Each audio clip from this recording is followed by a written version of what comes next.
Rajasthan police का एक slogan है कि अपराधियों में भय और जनता में विश्वास।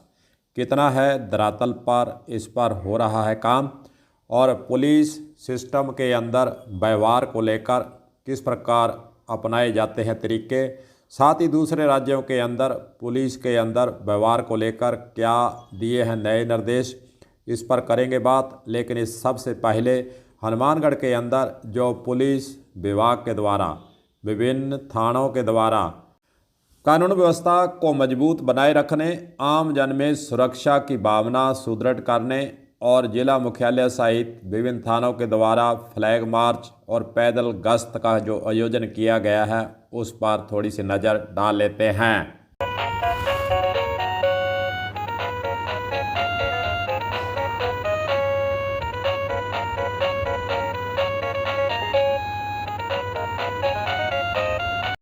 हनुमानगढ़ पुलिस अधीक्षक हरिशंकर के नेतृत्व में मुख्य बाजार से फ्लैग मार्च निकाला गया।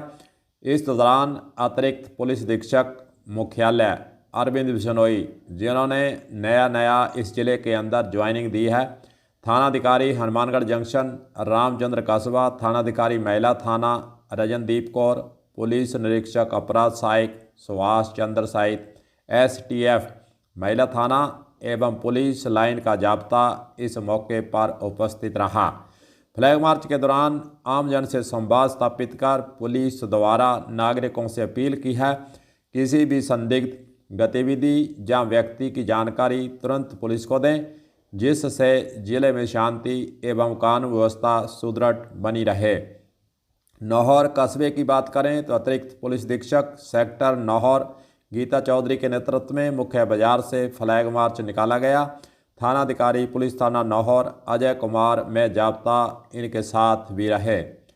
पूरे जिले के अंदर पैदल गश्त भी की गई है। जिले के सभी थानाधिकारियों के द्वारा अपने अपने थाना क्षेत्रों के अंदर मुख्य बाजारों, सार्वजनिक स्थलों, भीड़भाड़ वाले क्षेत्रों के अंदर शाम 6 बजे से 9 बजे तक पैदल गश्त की जा रही है।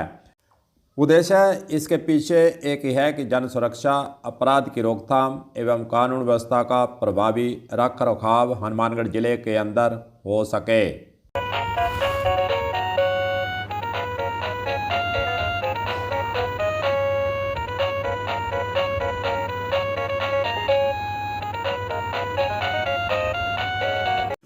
राजस्थान के प्रत्येक जिलों की पुलिस चेकिंग अभियान भी चलाती है, चाहे वाहनों की चेकिंग हो, चाहे पूछताछ हो या फिर अन्य स्थानों पर। यहाँ भी पुलिस को लगता है कि वहाँ पर चेकिंग की आवश्यकता है, वहाँ पर लोगों से रूबरू होकर वे चेकिंग अभियान चलाती है।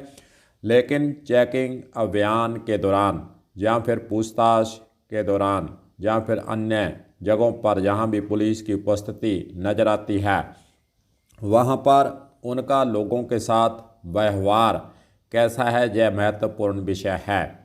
व्यवहार को देखें तो खास तौर पर पुलिस का जो व्यवहार है वह जो है गाली से शुरू होता है, और फिर जब चेकिंग होती है, वाहनों की चेकिंग होती है, तो वहाँ पर भी व्यवहार पुलिस का अच्छा नज़र नहीं आता है।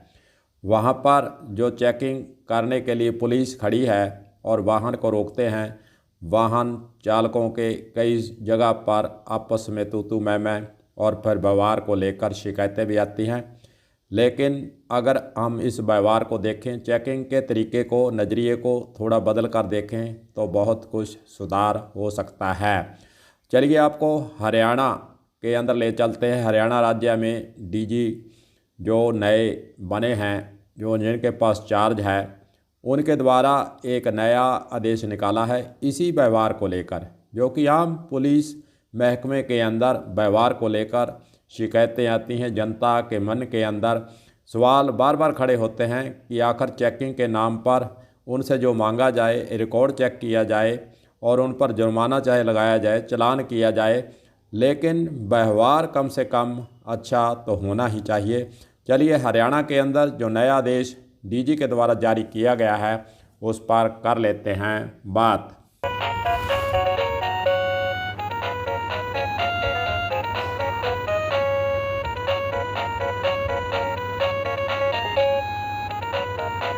हरियाणा के DGP OP सिंह ने पुलिस कर्मियों और अधिकारियों के नाम लेटर जारी किया है। इस लेटर के अंदर प्रदेश के सभी थानों के तैनात सभी SHO, DSP, ACP, SP, DCP, CP, IG और एडीजी रैंक के अधिकारियों से कहा है कि आप सरकारी दफ्तर के अंदर लोगों से व्यवहार करने के बारे में आप जो है अपने स्वभाव को चेंज कर लें।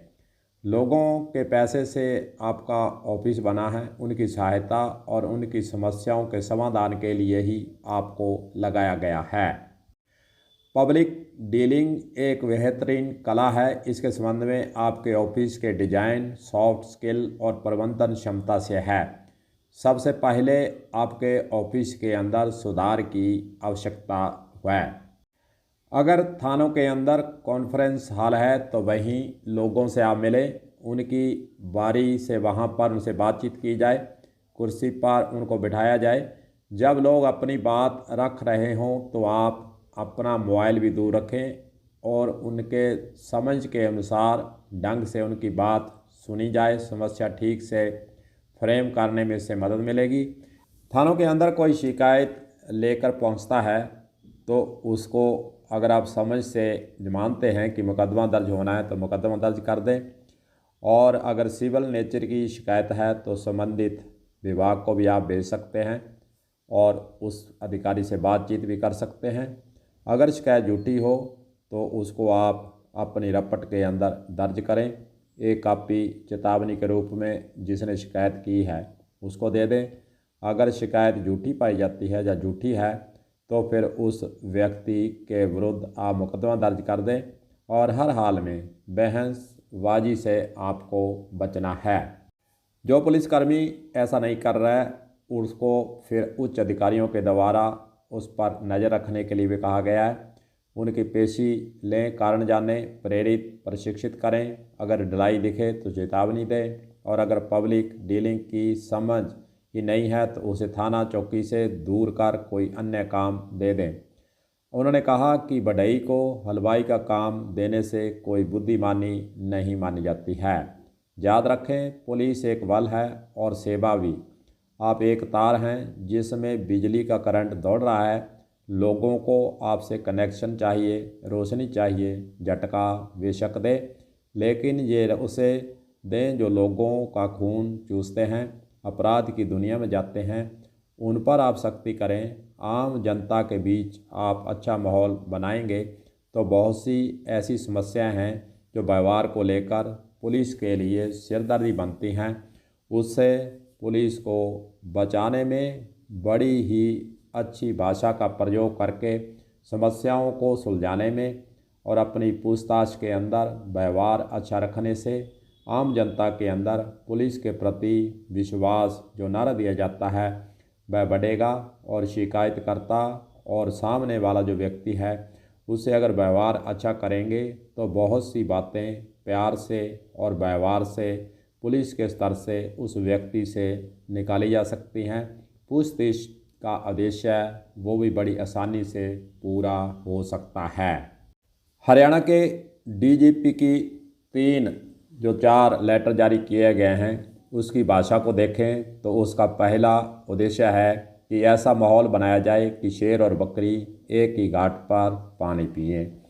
दूसरा उनका उद्देश्य इन पत्रों में दिखता है कि एसपी, डीसीपी और सीपी दफ्तर से निकलें, गाड़ियों से उतरें, आम जन को तंग न करें। तीसरा उद्देश्य इस भाषा से निकलता है कि लाठी डंडों की भाषा अंग्रेज़ों की है।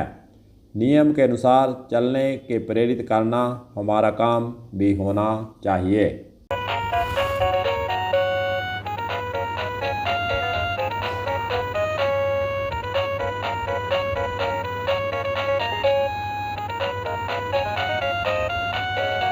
भारत के अंदर अंग्रेज़ों के द्वारा लंबे समय तक राज किया।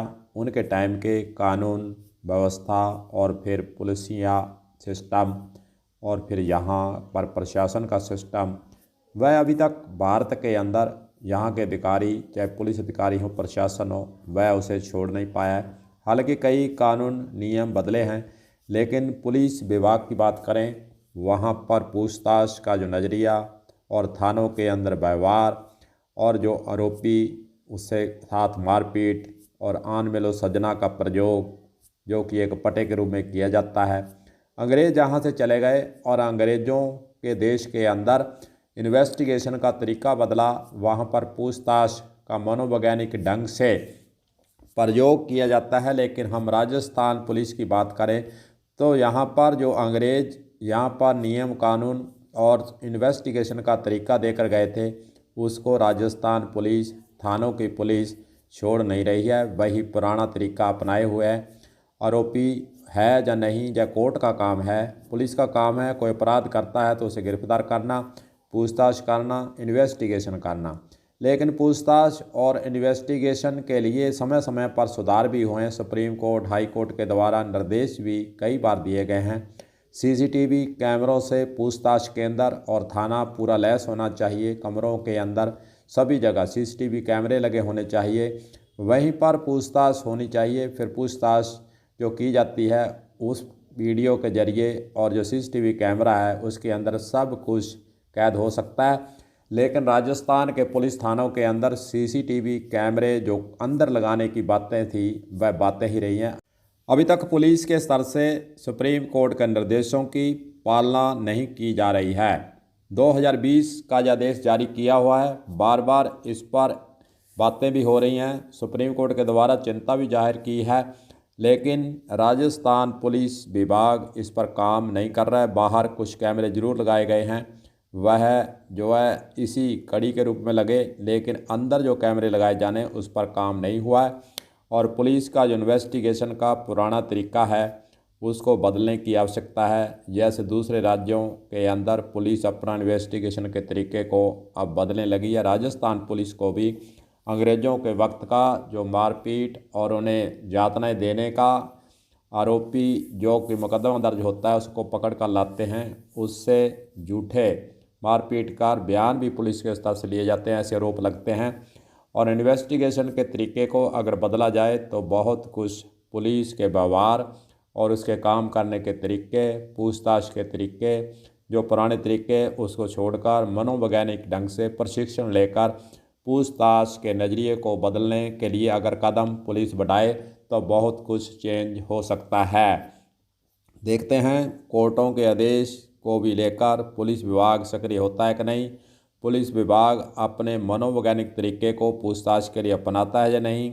और थानों के अंदर जो गाली गलौज के जरिए पुलिस के अधिकारी, पुलिस के कांस्टेबल आने वाले व्यक्ति से बातचीत करने का तरीका है, क्या उसको छोड़कर अच्छे ढंग से अच्छा व्यवहार और पूछताछ के तरीके को बदलने के लिए कुछ सोच विचार, चिंतन मंथन करते हैं या नहीं, या फिर अंग्रेज़ों के दिए हुए जो साधन थे, जो पूछताछ के तरीके थे, यातनाएं देने के तरीके थे, उसको अपनाए रखती है। कलम न्यूज के लिए गुरदेव सिंह सैनी की हनुमानगढ़ से खास रिपोर्ट।